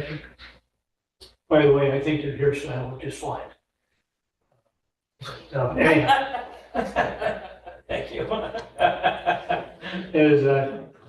As listening to you again, I of course heard you the first time at the Canocti meeting. How's the state water board been to work with in this process? Yeah, you know, I've been working with the state board for forever, and this is a great program, right? A lot of times it can be very difficult to get their attention, period. It can take forever to get water rights permits modified. I've had all of those experiences, but they have a lot of pressure on them from the actual state board to get consolidations done through SAFER. So they have been very eager to help and sort of lead us through the way, to the point where I've had in other endeavors with the state board very hard to even get a meeting. And they basically have set up monthly meetings with us. They usually have about 10 staffers on board just to make sure we're getting what we need and things are moving along. So far, it's been terrific. And it sounds like from your comments that the infrastructure is something that may have driven some of these other water districts in the end to consolidate, just simply because there's older. Yeah, I think it's all relative, right? I don't know that some of it, in particular, like the line level staff thought their infrastructure was really any different than anybody else's. So we all started seeing what everybody else had, and the disparity is honestly, it's staggering. I think it was really the disparity in impacts during the drought that really motivated this. You know, like I said, all of these things are now coterminous with the city. And if you live by the high school in Ukiah, you could be on one side of the street and have all the water you ever needed and have lawn, vegetables. And you can be on the other side of the street and be on 50% conservation and your whole yard is dead. Or you can live in Redwood Valley and be on human health and safety, 60 gallons per person per day. And you know, it's just the have not thing really, I think, hit home. So is Redwood Valley able to tie in somehow with water districts in the south? Not yet, no. They do have an emergency intertime between Millview and Redwood, which they use every day. That's how long that emergency is going on. It's an actual real emergency, but that connection doesn't have the capacity to give them an actual high quality of life radius size for. So interties aren't the end all do all. So what we'll be trying to do through this program is build the infrastructure so they can have a reasonable lifestyle in a normal year, which they don't have right now. Thank you. Councilmember Sloot. How did the fire chief over there respond to the consolidation effort? Well, yeah, someone asked me that question earlier. I'm not sure how that's really relevant, but it's kind of ironic in our area. The JPA we created is actually modeled after the consolidation of fire districts that happened in the Ukiah Valley. So we now have this thing called the Ukiah Valley Fire Authority. It's no coincidence that it's called the Ukiah Valley Water Authority. And they entered into consolidation JPA probably 5 or 6 years ago. And we basically modeled our initial draft of the JPA after that. Similarly, though, or not similarly, but our fire departments know also about the disparity in services. I had a fire at our water treatment plant in 2023. Wasn't our fire, it came from an adjoining ranch property that jumped the river, and our fire department went around on the river to basically start letting things on the backside, open a hydrant from Regina, and no water came out at all. Not one bit. We've had similar incidences outside the city of Ukiah, and where we had a hotel fire, and that hydrant had water but insufficient pressure. So I think our fire people would like to see the type of water that they have available in the city. Thank you. Councilmember Brown. Thank you very much. A wise man once told us in this chamber that we should use other people's money. How hard is it to get grants to consolidate or kind of make that funding happen for you? You know, I've had ridiculously good luck. So I've been at the city of Ukiah now for 9 years, and since that time, I received about $95 million in grant money. Excuse me? From the state. Yeah. That was 95 million? Yeah, that's correct. Mm. And in this effort, we'll probably be asking for kind of the magnitude of 50 million for our consolidation, and I think we will get it. It's important to understand how the grant machine works, and one of the things we have to our advantage, whether we like it or not, is the state thinks we're poor here, right? And there were times when the state board had big pots of money available for different things, water utilities in particular, and agencies like when I used to work for Sun Water or Met in LA or some of the big ones in the Central Valley, they had the people who write the grants and design the things, and they stole the money. So after that, I didn't steal it, they were just Figuratively speaking. they were competitive, and they have the best things because they have the best things. So since then, you know, the state usually has some set aside in almost every grant programs for DACs. And what's really kind of sad is a lot of times, even though there's money set aside for DACs just don't have the institutional capacity to pursue it. So it sits there and gets stale. So I've made a wonderful career out of eating stale bread and bringing it home. And I will tell you that if you do it a time or three and develop a reputation as a DAC that can put projects on the ground and do a good job and comply and do all the things, you'll become a preferred customer, and it gets easier as you demonstrate success. Thank you. Wonderful, Ms. Wardlow. Thank you so much. We'll open this up to public comment right now, so you can take a brief break, and Sure. I might have some questions for you. Sure. So I will now open this up to public comment. Anyone here in the chamber, if you'd like to make a comment, please come forward.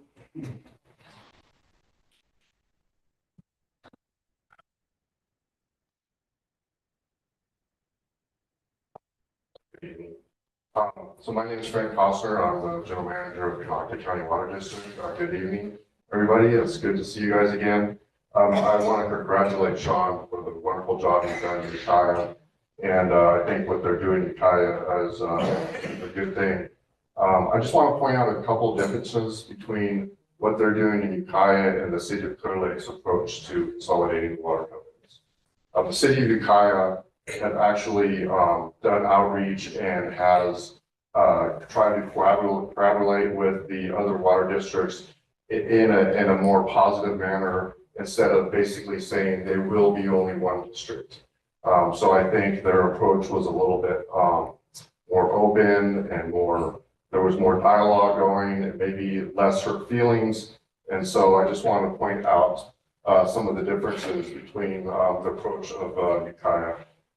So the city of Ukiah is currently a water supplier with a water district. The city of Ukiah has the expertise and the history of running a successful water district. The surrounding districts were in a water hookup moratorium. Some of those districts would only provide 55 gallons of water per person in the summertime.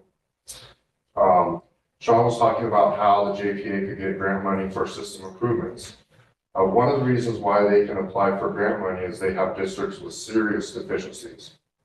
So just because they merge and form a JPA does not guarantee they receive grant money. They have not received any grant money for the consolidation. So far they have not received any money for consolidation. The SAFER program has reported that currently they have $11 billion in requested grant projects for systems with deficiencies, and they only have $2 billion budget. Our district, Kanaka County Water District, which is currently talking with the city of Clear Lake about forming a JPA, is not deficient, and we also meet all state and federal standards. The state budget is currently in the red and is cutting back on all the programs. Kanaka County Water District individually can apply for SAFER grant money without merging with the city of Clear Lake as well. So one of the things I want to point out is that Kanaka County Water District currently is working on $17 million with their grant funded projects to improve the infrastructure for the city of Clear Lake and our community. That equals to about $3,500 per person, or $10,000 per connection. If the city was able to apply for grant funds to support their community, our community, the community we all live in, that would equal $60 million if the city would equal to what Kanaka County Water District has done for our community. Another thing I'd like to point out is that consolidation doesn't necessarily mean rates go down. There is a study that's been done that sometimes consolidations cause rates to go up. So it's not just the end all be all for the communities to make sure that consolidation happens. So just want to point out again that the little bit different between the two projects, and I think the city of Ukiah has been very successful in what they're trying to do. It's just not apples to oranges. So thank you very much. Thank you. Any other comments from the chamber? Please.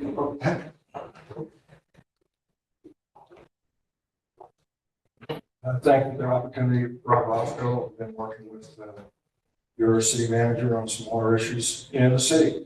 And first of all, I think what you just heard from Sean White and what he's doing within the Ukiah Valley is just an exceptional example. In general, the larger the utility, the more capabilities in-house, more planning, more advanced, looking out in the future and what the needs are going to be, much more resilience than individual small systems, and much more capability to respond to upsets and emergencies. The situation you're faced with here is not the same, as was pointed out. There are a lot of similarities, but there are certainly some differences. But right now in the city with 3 different water purveyors, there's a lot of duplication. You have 3 treatment plants. You've got 3 small staffs all doing the same things, basically, managing a small distribution system. So I think that there are, as I pointed out when I made a presentation a month ago, that there are certainly some advantages of looking at different ways of doing things. I think the agreements in Ukiah Valley are a great start in that direction. It was what worked. And I think there are some opportunities here. I think I made the point last time that it's a lot about not that your existing careers aren't doing a good job, but look at the opportunities that are being missed.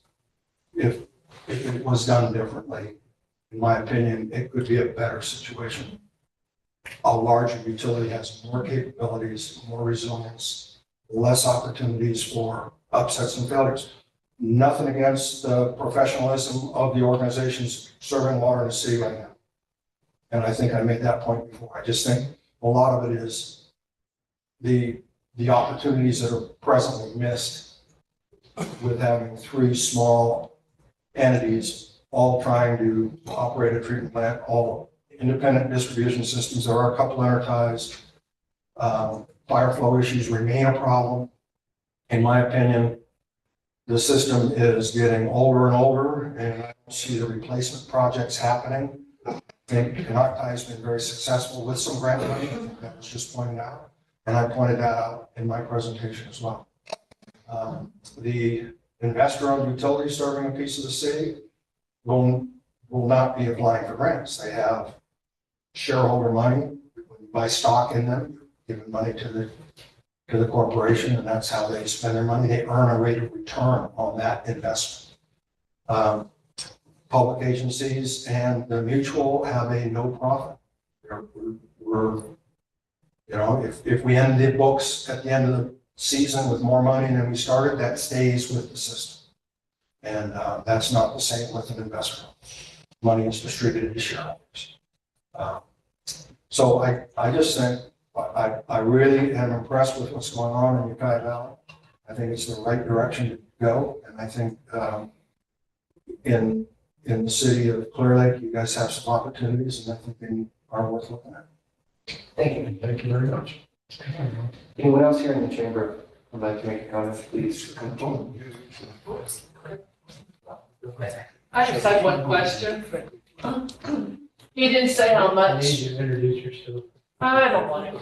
I'm Stephanie Hummel. Hi, everybody. He didn't say how much they were paying Ukiah, and I was just curious about that. I'll table what else was. All right, thank you. I'm collecting these questions. Sir? Yes. Yeah. There's about the water stuff. I don't think right now is the time for the city to get involved in that, all of that, because like I was saying, we have to step backwards on a couple of issues that we've already done, like animal control in the police department. And I think our effort should go towards what we have on our plates already, rather than taking on something new. I know the city is getting spread thin stuff with the airport development, the soccer, the fields out here and all. So we need to concentrate a bit on what we have on our plates, get more accomplished on that before we take on anything more. And I know I'm not in agreement with everybody, so, but thank you for your time. Thank you, sir. Any other comments here in the chamber?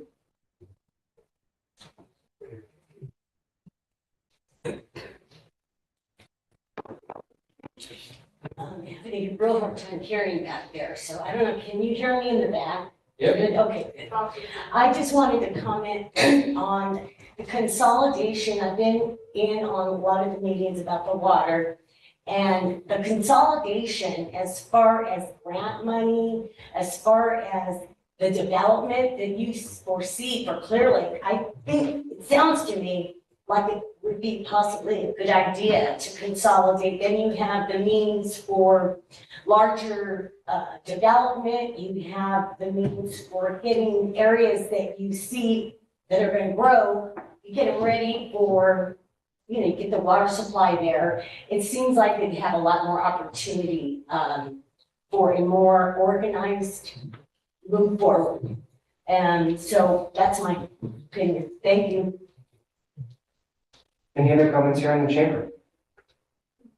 Seeing none, Madam Clerk, any comments on Zoom? There are two comments on the Zoom. The first one is from Keith Ahart.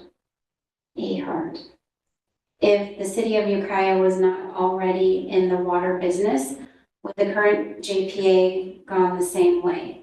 For instance, would the knowledge of the SAFER program have factored in? Would there be faith in the city's ability to run the water districts?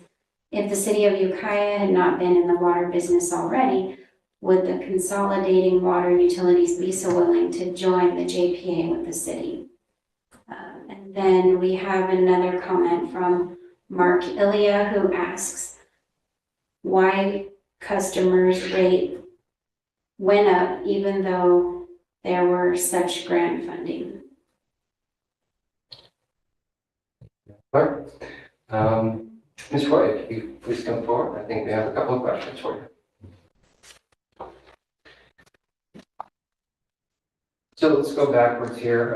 The last question there I thought was a good one. If there's grant funding, why would the rates increase in Ukiah? Yeah, right. That is it's always a fun one during droughts when we tell people you can have less water and pay more. So first of all, to be clear, no one's rates have gone up yet because we haven't got to implementation of this program, as people have said before. But rates will go up likely in the future because even though the state is going to cover the cost of developing the infrastructure, we need to make a larger, interconnected, reliable entity. I think we're also going to be moving into the future with a rate base that actually allows us to take care of our infrastructure and not let it decay as it has in some areas in our region. So, like I said, not that anyone's doing a horrible job, no one is malintended, but some of the rates are just, I think, unsustainably low for having a reliable, robust facility or facilities in the future. So that it will just go to a sustainable level. Clarification on that. So I think you're referring to deferred maintenance, and are you saying that it could be out there and you don't know it's out there until it breaks? Yeah, there's a lot of systems in small areas that have a lot of what are sometimes called even age systems. That area was, incorporated by a special district. The system gets built, and then after it gets built, a large part of what happens is just repairing things that break. And there's not a large O&M program that preemptively replaces things as they age out. Can you give an example of what things would break potentially? Mains, tanks get old and start leaking and failing. I mean, honestly, all of it. Water systems are like a boat, and metal, electricity, moving parts, and water are really not friends, and keeping things happy is expensive. And pipelines too? Yeah, that's a name. Yeah. To touch on that a little bit, we had a comment saying this might not be the right time. Did you guys do any estimates on if you push this back 10 years, 20 years, what the impact would be? No, we have not done that, but generally speaking, things don't get cheaper as time moves forward, and today's dollars will in all likelihood be cheaper than tomorrow's dollars. And again, the scale of what you'll need to do in 20 years will also be larger than what you need to do now. So, they say, right, the best day to plant a tree is 10 years ago. Is today, and I think taking care of the water system is the same. Mr. Hart's question had some speculation in there, but I'll try to summarize that. Sure. Mr. Costner had a good point here. So,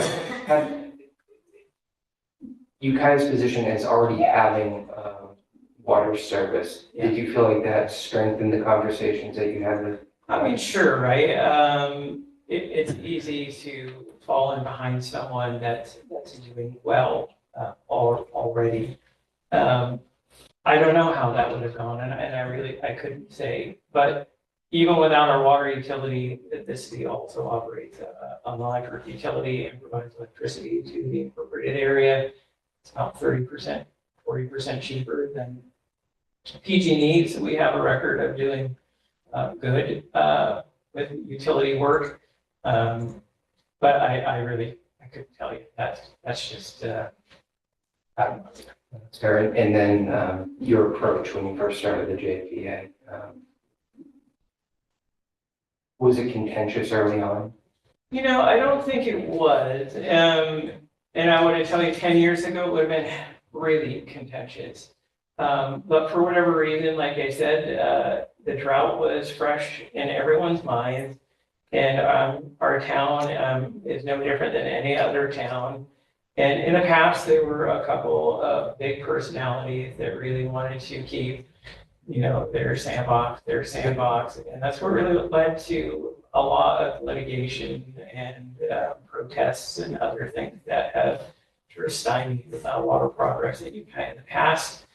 And, you know, most of those people have just aged out. They're not on the boards anymore.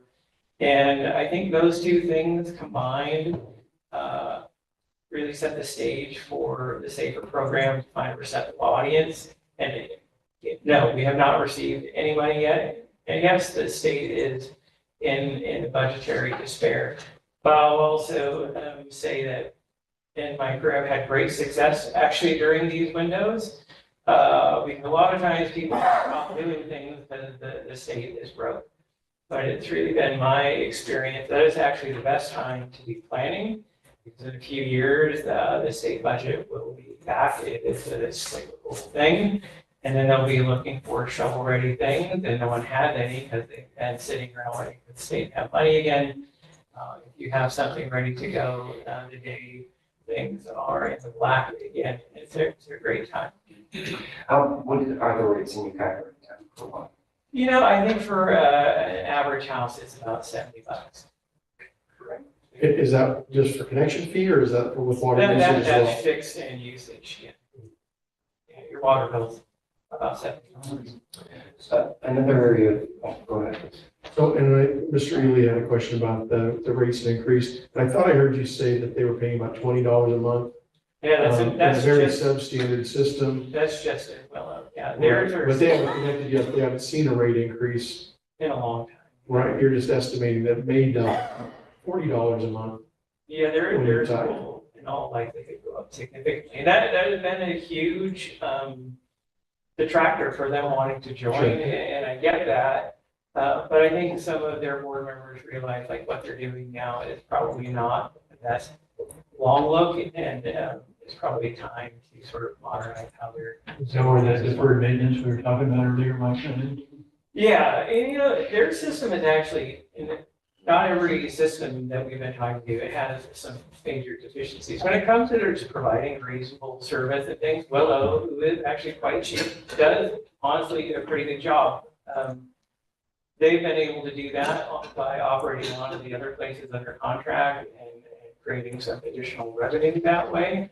But some of the other ones, like Redwood, it is honestly bananas how bad it is.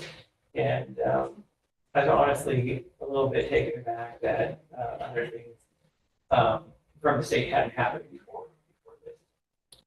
One other, I think, is a fair concern with the consolidation.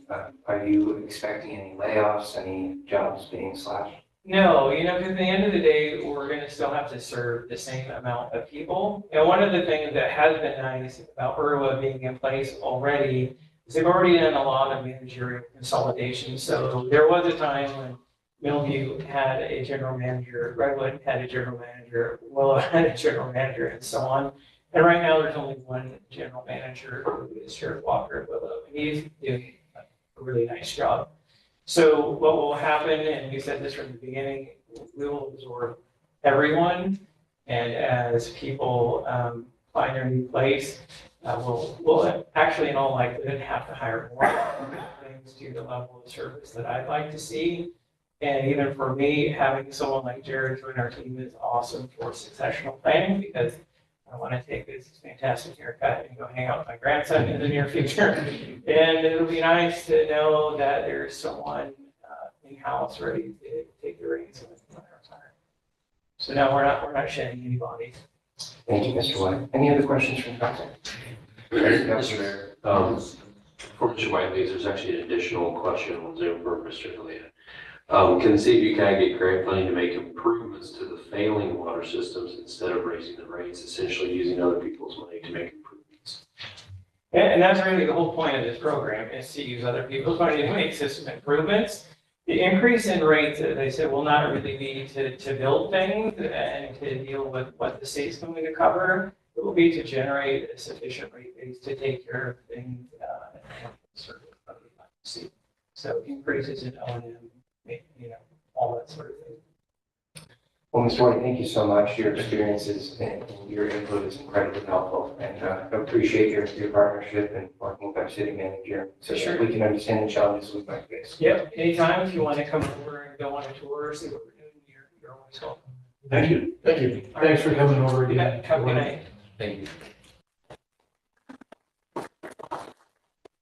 Mr. Mayor, there's, we'll probably need to get into a little bit more detail at some point here about the SAFER program and how it works, but I did want to share a little bit of information that, to put it in accurate context. So there's a sort of a few different ways the State Water Board looks at systems, and it's been mentioned that their priority is systems that are considered failing and then also in disadvantaged communities, okay? So that is true, and that's what they prioritize.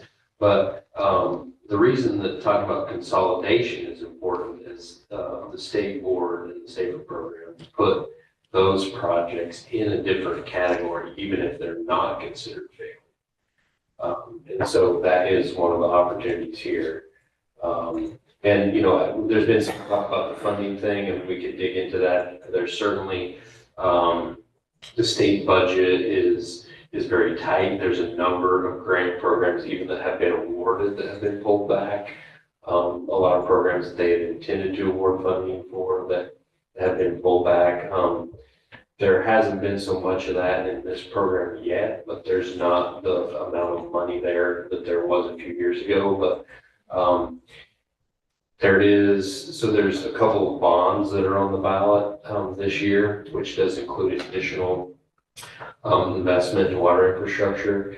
And the state is also quietly considered an additional water bond to be put on a future ballot because of the importance of this. I mean, there's still, I think, over 7,500 water systems in California. There's a lot of them that are considered failing, potentially failing, and really is going to prioritize funding to just make this happen. All right, moving on to item 13, a discussion and consideration of resolution SA 24-Q, amending resolution 2021-4, approving a name change related to the purchase and sale agreement for the property at 2890 Old Highway 53, Clear Lake, to Danco Homes LLC. Mr. Floor. Thank you, Mr. Mayor, council members. So this is a relatively simple item, but you're aware the long process we got to this point, but Danco Communities, which built just 80 units of housing in the community center, is also working on some other projects in the city, one being the purchase of former redevelopment agency property, 29 acres, kind of on the north part of town, Rivers Valley region, for development of single-family housing, 22 lots. So the property's been in escrow for a while, and that escrow closing was contingent upon getting their entitlements complete, which happened, and then sort of the last minute in closing, Danco decided they wanted to create a new LLC to take ownership of the land. So underwriting the title company went back. We had a resolution that specified Danco Homes as taking ownership.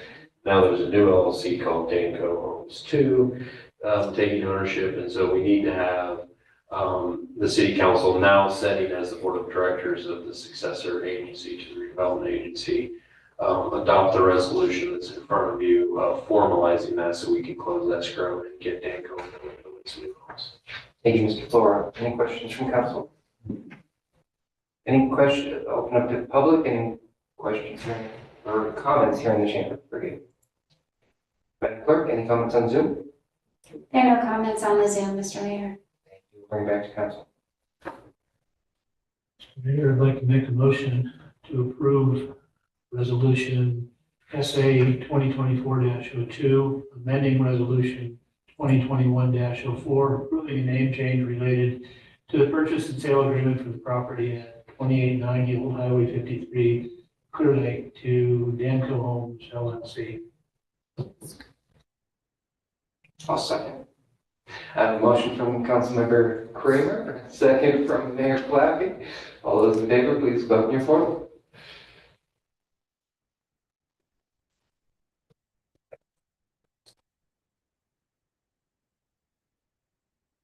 Motion passes with unanimous vote of the council. Thank you, Madam Clerk. All right, City Manager report.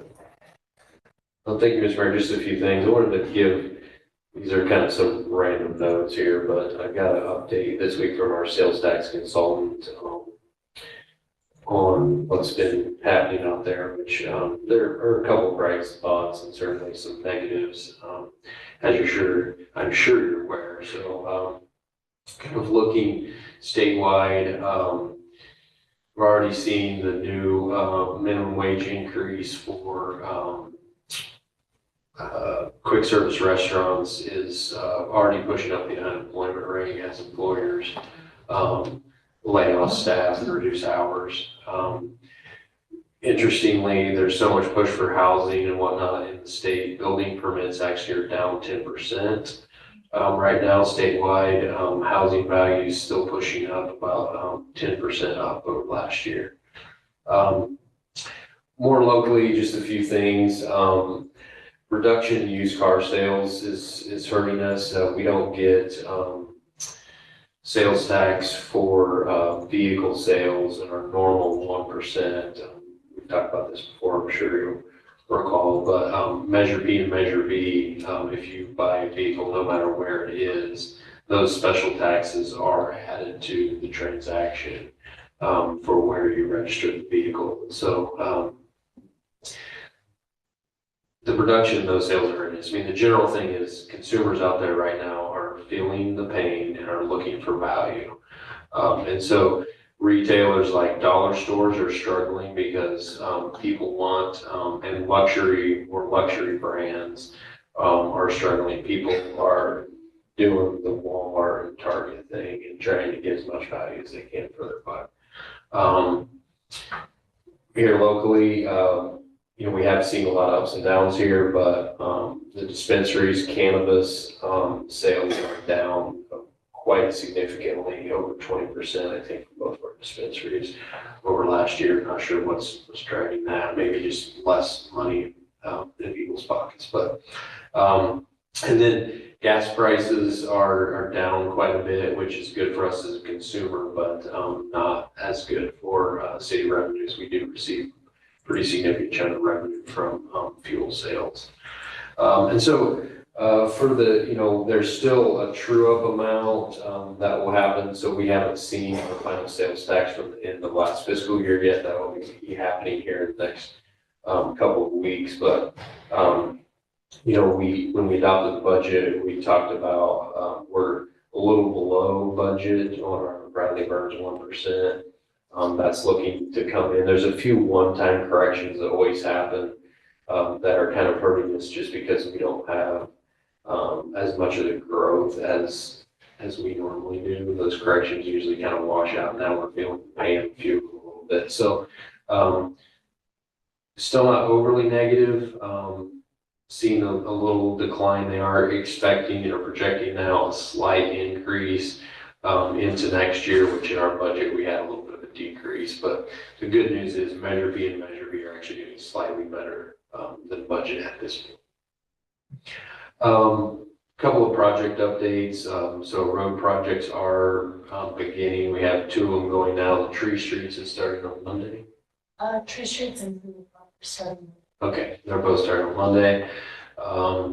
So it'll be good to get that going. We did have a workshop here yesterday for the next round of CDBG, Community Development Block Grant funding, to to get input from the community on what applications to apply for, and we'll talk about this when we bring after the resolutions back to the council, but just a little prelude there. So this round of funding was supposed to happen last year, and they have changed the CDBG rules and have delayed the implementation. So there's some positives to the way they've changed the rules and some negatives. One positive is, we've applied for funding through CDBG for renovating Highlands Park previously. We like to, use this funding for infrastructure projects. Those projects historically haven't scored well. We expect that to be different now with the new rules, so that is good. However, one of the requirements basically to apply or to apply to be competitive is you have your NEPA, your federal you've done at the time of application. So at this moment, we don't have large infrastructure projects that's the case. We would, I would really like to apply for the Burns Valley Sports Complex, but because of some of the ongoing disagreements with the Koine Nation, that NEPA hasn't been able to be completed, and still working through that. So we're looking at some of the smaller buckets of funding, unfortunately, because we want to bring as much to the city as we can. So this is more planning and technical assistance. So we're focusing at this point, intending to apply for an application to do planning and design support related to the airport infrastructure that we're going to need. We're probably going to need federal funding for that. So go ahead and get the NEPA going. We've already started on the CEQA part of that. So that's one part. And the other thing that we didn't realize was possible until yesterday that I think might be a real benefit to the community. We've been talking about water rates, some districts' rates here in the city are much higher than others. And we're actually have the possibility to create a program that would allow us to support customers that are struggling to pay those water rates and actually help them pay their water rates for 3 months in a year. And so we're looking to apply for a few $100,000 funding to start a program around that. So we'll bring that back. The note will be coming out here in a few weeks. And then we'll be moving forward on the application, bring a resolution back to council. The only other thing that I wanted to add, we had a new police officer that started this week. So the police department officers wise is fully staffed, which is good. We still have one dispatcher vacancy, which we're working to fill, and one vacancy for code enforcement officer. That's Last time we had a fully staffed police department. I have no idea, and I never expected to see it happen. Have we ever? Once. Wonderful,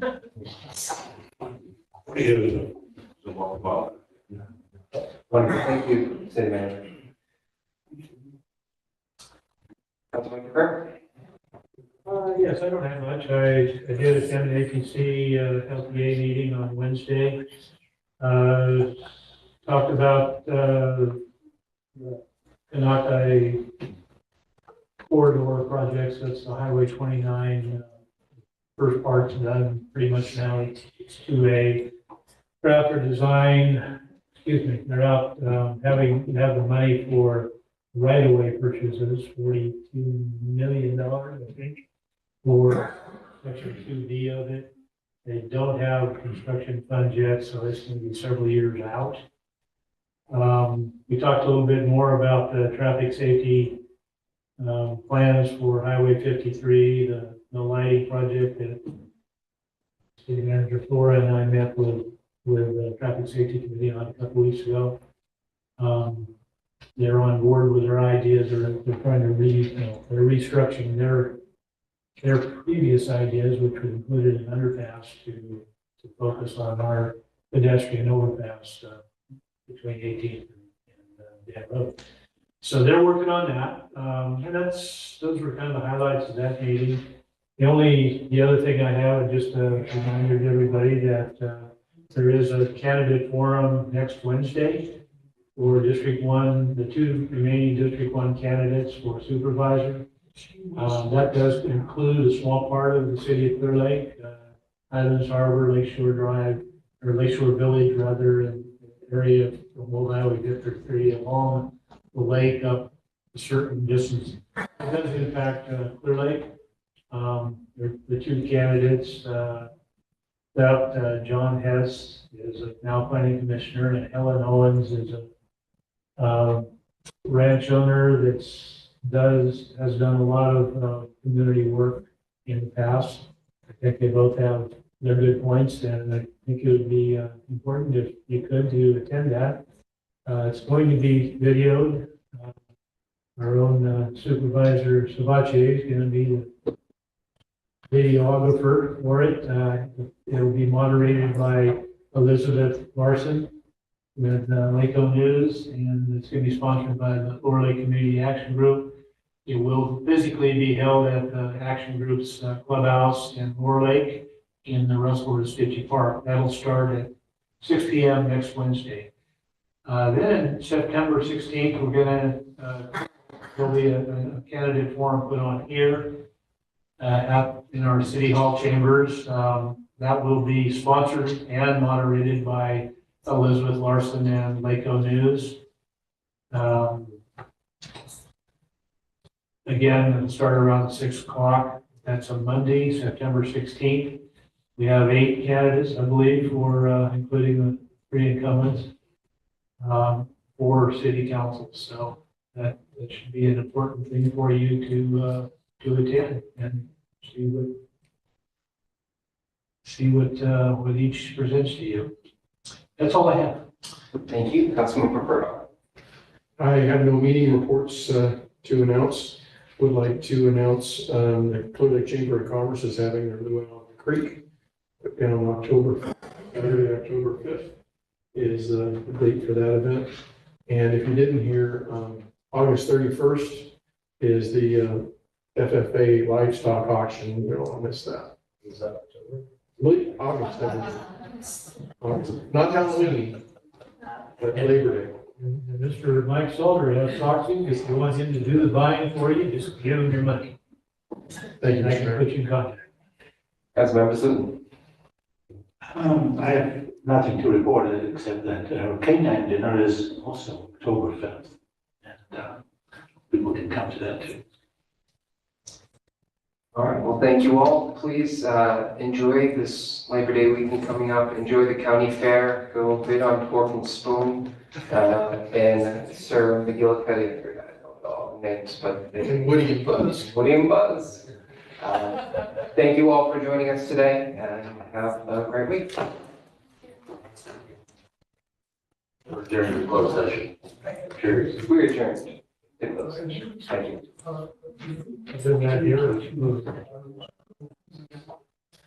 Thanks, guys. Thanks for being with us.